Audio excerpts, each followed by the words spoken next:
You can already see an example of what your ballot will look like on the Department of State website. So you've got your top races up top: the race for governor, the race for Secretary of State, and the race for Attorney General. But there are some important races and proposals towards the bottom of your ballot that also hold a lot of weight, including Proposal 1, which has the potential to amend the Michigan State Constitution. Proposal 1 is separated into two main parts.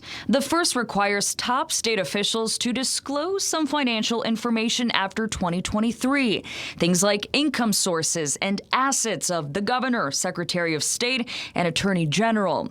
The second part deals with term limits for state legislators, and this is a big one, as it would amend the state constitution, replacing the current limits of 6 years in the House and 8 years in the Senate for a 14-year total to a 12-year total cap in any combination of service in the House or Senate. Former State Chamber of Commerce CEO Rich Studley helped draft this proposal. I think it's a great example of citizens making sure that state government works for us rather than the politicians. But for Patrick Anderson, who helped pass the current limits back in 1992, the proposal is deceiving. The legislature is trying to extend their own time in office by repealing the existing term limits, but kind of mixing it in and to some degree hiding it behind Proposal 2 at some future year to adopt a disclosure law. It was important for supporters like Rich to make sure the proposal got on the ballot so voters could make the decision for themselves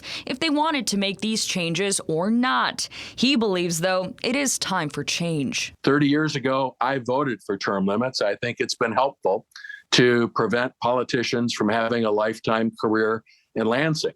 But after 30 years, it's time to revise and update term limits. As for the financial disclosure section, Rich says it's unacceptable that Michigan and Idaho are the only two states that do not require elected officials to disclose that personal financial information. Patrick argues the language is just too vague, and you wouldn't see any disclosure anyways. As you can see, the wording in the proposal says income sources, not an actual dollar amount. I think some of them might be writing things like, I work hard for the citizens. That's the source of my income. A yes vote on Proposal 1 would put that 12-year term limit on legislators and their time in state office and require some financial disclosure of top officials. A no vote on Proposal 1 would retain the status quo that we have had in place for 30 years on term limits and not require any financial disclosure for now. Rudolph Sinaida, Fox 17 News.